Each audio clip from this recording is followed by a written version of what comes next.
Look at that trans fats and the sodium content in there. Holy moly, hey? So that's the Sabra Smart Snacks. And I don't think there's anything too smart about that. But anyway, we're going to talk about I'll Cry Tomorrow. That got top of the stack against Dune and The Final Year. So James will mostly be talking about the stuff. I'm just going to talk for a little while, and then I guess I'll mention yesterday we had a picnic, and I put the hummus from one of these onto soft taco on our picnic, and then put the cilantro and the radish, zesty radish microgreens, and the tomatoes and lettuce and stuff. It was pretty good. Oh, and I also put cheese strings on each of James's thing, so that it's on each of his soft tacos. So today, I don't know if he wants to do the soft taco thing with that, or if he just wants to eat that as salad. So I'm going to eat it as salad. Okay. So there's what I did for the salad is I put a little, and yesterday with the soft tacos I put a little bit of the taco seasoning that comes with this into the hummus, and then put it on there. So anyway, it was really good, and with also avocado. So the Caribbean avocado went in there too. Good tacos. But I'm going to mention that this says size medium soft tacos, and when I opened up the package and I saw that size medium, I was like, okay, what size small? Because this is incredibly small as far as I'm concerned. It's not size medium, but whatever, it was still good. And so the salad today, what I did was I put Haskell, we got this Haskell salad dressing, and I tried it and I was like, wow, that's bland. Which is funny because the people who make that Haskell stuff, they're, what is it, Prairie Farms or something like that? I can't remember what it's called. I'm not sure. But it's somewhere around here. Yeah. They make great stuff, and so I was like, oh, this is going to be terrific because all of their stuff is terrific. Well, the salad dressing, pretty bland, really. So, I mean, canola oil, really boring, and then there wasn't that much flavor to it. So I thought, well, why not, there's still some sweet with the Haskell, so why not use it as a salad dressing for this, and then put the taco seasoning with it. And how is it? It's pretty good. Okay. So I'm going to talk about a couple of these. This is my harvest for today from my house, so I have to weigh that. But that's not very much, but that's my peat bell row. And I'm still happy with it because it's still producing, so whatever. I love this hot weather because this summer I'm growing tomatoes, and tomatoes love the hot weather, so this is excellent. They're still growing. You can keep them alive. And plus, we really haven't had a very hot year.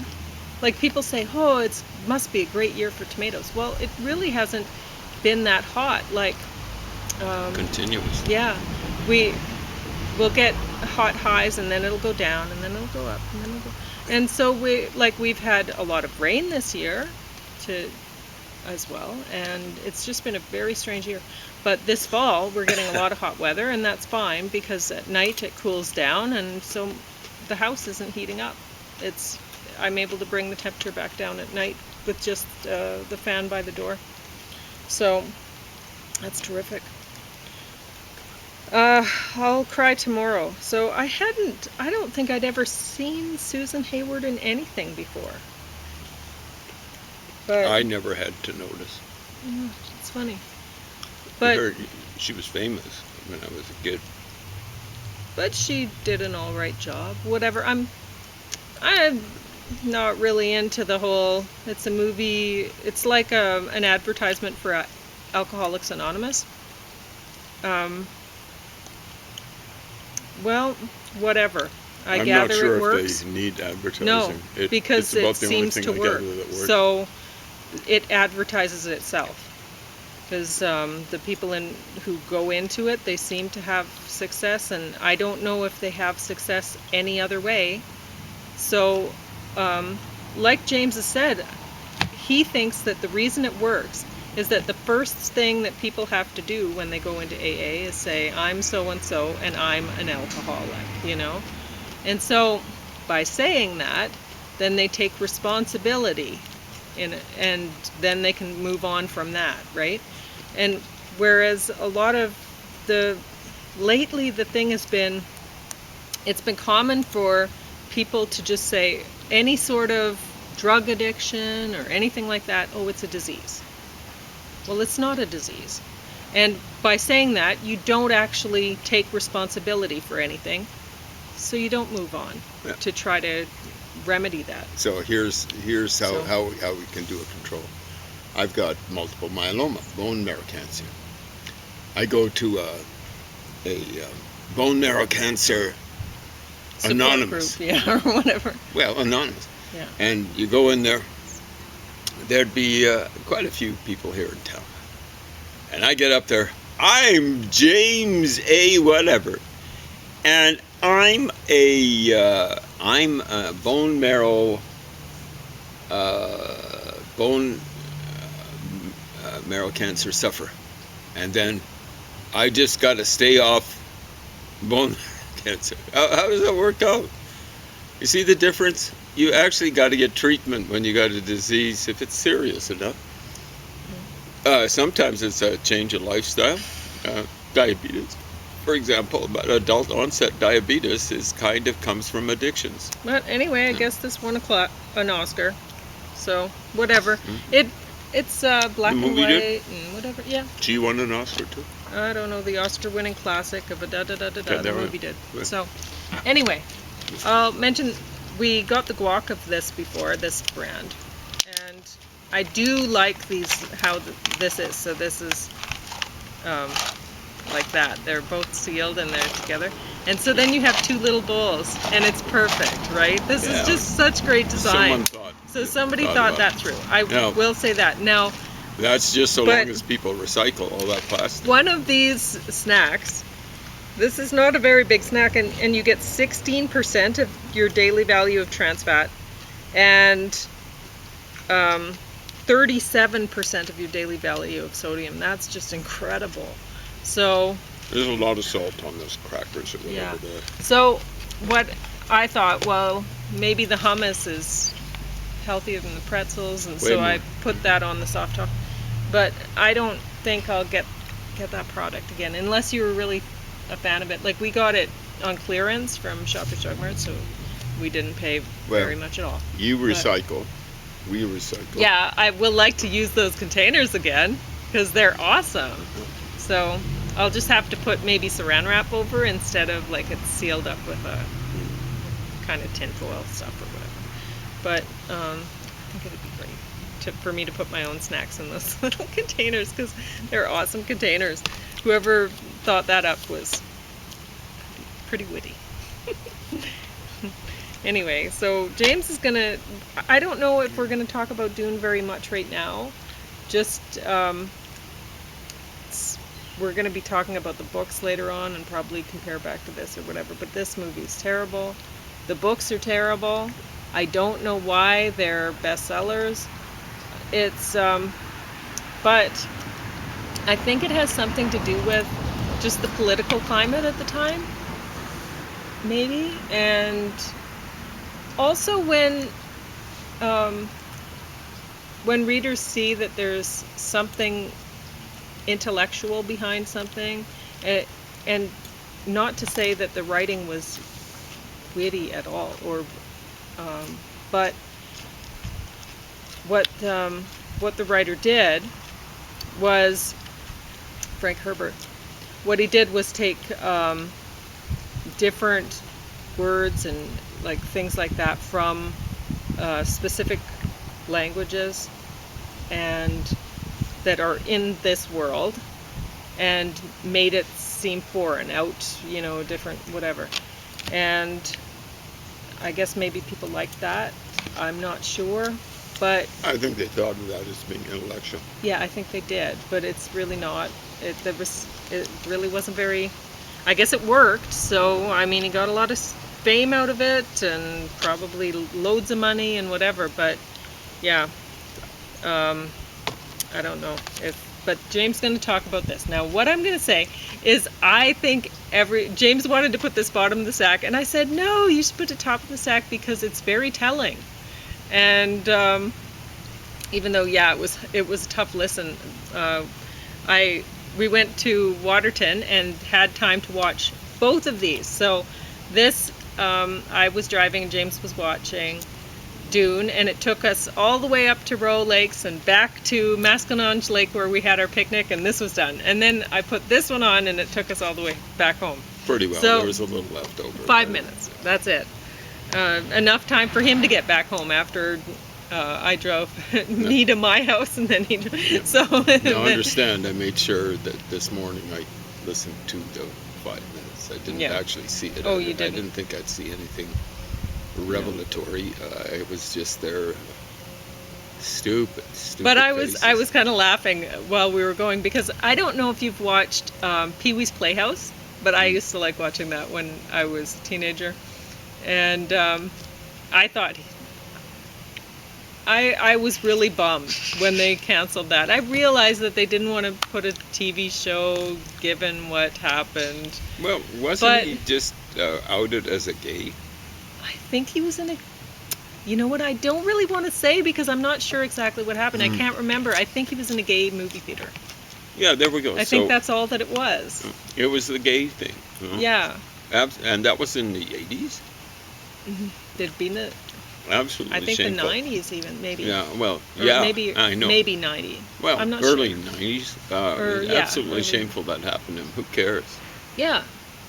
And he was awesome. He was so funny. Who doesn't like Big Top Pee-wee and all that? The Pee-wee movies. It was great. I've seen him in the occasional movie sense. He should have been a lot. He was playing one superhero whose gas was kind of like would knock criminals out. I don't know if you remember that movie. Oh, yeah, And yeah. it's the same guy who was in Fargo. You know that guy? I don't know. Anyway, But not the best looker. The best that I ever saw, I can't remember the name of the actor right now. It's like at the tip of my, I don't know, axons firing or something, but it's not there. So, what's his name? Anyway, Pee Wee Herman, guy who played Pee Wee Herman. The best I ever saw him was before he was Pee Wee Herman. It was a stand-up thing, and he was playing the character and stuff. And wow, was he ever great! But he was so funny. So anyway, Pee Wee's Playhouse. Why I brought that up? While I was watching this, it reminded me of Pee Wee's Playhouse because certain words kept coming up again and again and again. And so you know how with Pee Wee's Playhouse, if a word came up, then everyone would go, ah! And like all the furniture and everything in the house and everyone would make a big deal out of that word, right? So I don't know what it was called, the word of the day or something like that. But so there were 2 words in this, so I recommend you watch this. Not because it's good, it's terrible, but it's very telling. So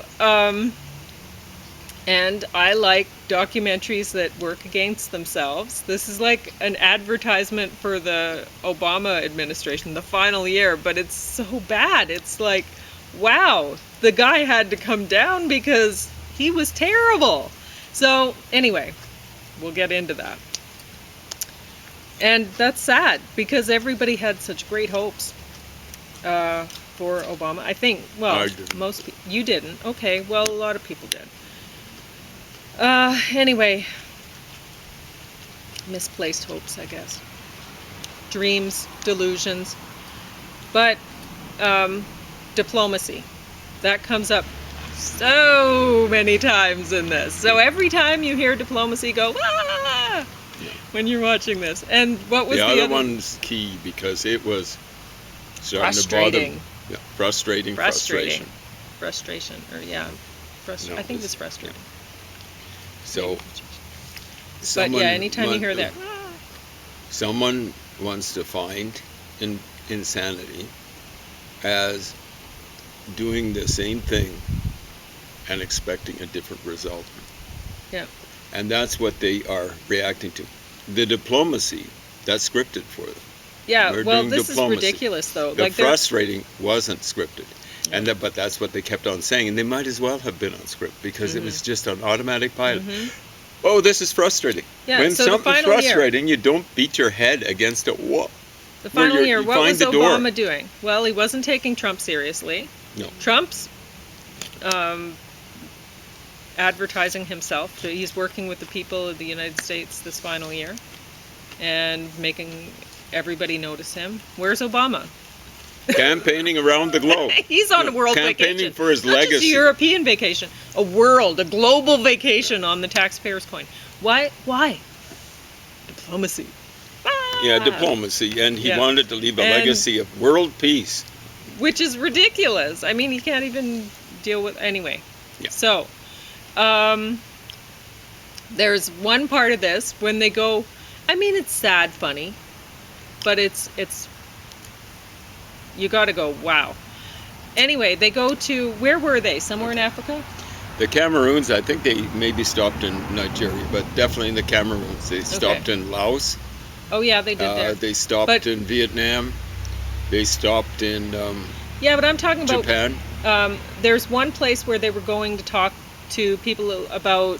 There were a couple girls that got abducted while they Well, were it's the Cameroons, studying. right? Okay. That's in Africa. And So- it's amazing Boko Haram made it that far south because the Cameroons, So they're saying, oh, we're going to do everything we can. Which is what? Nothing? Because what can you do? nothing. Nothing. So, they're anyway, doing all they can. they're doing all they can, without which actually is nothing. going in And so they're and going all taking that way. names and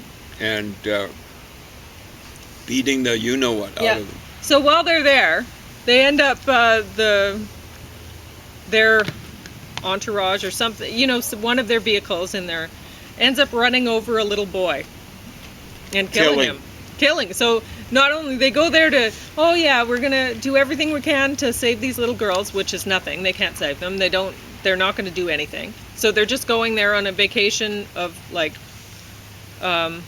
It would have been Look at us, we're good miserable. guys. It wouldn't have been Like, the it was accommodations ridiculous. that they were used to seeing. And then they run over a little boy in the process. So it would have been better had they stayed at home rather than going there and killing a little boy. So anyway, James is going to talk about this a lot. I'm going to water the plants because they are thirsty. Can you just check the time on that? Oh yeah. Maybe 10 minutes left. Yeah, you're good. Sometimes. All right, the final year, Obama. Here's POTUS, President of the United States, Commander-in-Chief, or Surrenderer-in-Chief is what he actually was. Pretty well throughout all his administration, but definitely the second half. Huh? Even before that, 2011. And so an urgent ideological rebuttal. One rarely gets to glimpse the White House from the inside. Rebuttal of what? That's a quote from Los Angeles Times, back when it was something like a real newspaper. Rebuttal to watch. This is put out by Magnolia Pictures, and every time I see that on the cover or whatever, or flashing up on the screen before the movie starts, cold shiver of revulsion runs up and down my back. Okay. I look at the inner workings of the Obama administration as they prepare to establish a legacy when leaving power after 8 years. Legacy what? The film revolves around Obama's foreign policy team. So here they are, Secretary of State John Kerry, whom I respect. He actually was against the Vietnamese War ultimately, but he actually fought there, unlike so many later politicians. George Bush Jr., I think Trump dodged the rep one way or another. And really cheeky, he was saying about John McCain, he never would have got captured by the Vietnamese. Of course not.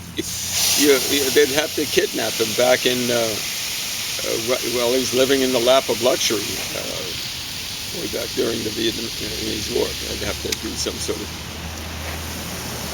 black bag operation. Why would they kidnap a piece of work, I'll say, like that? Anyway, John Kerry, UN Ambassador Samantha Power, and she was 8 years. She was an immigrant, 8 years old when she came over from Ireland, someplace in Ireland, and she made it up to almost the pinnacle of power in the United States. Deputy National Security Advisor and Presidential Confidant Ben Rhodes, novelist, and they said that several times.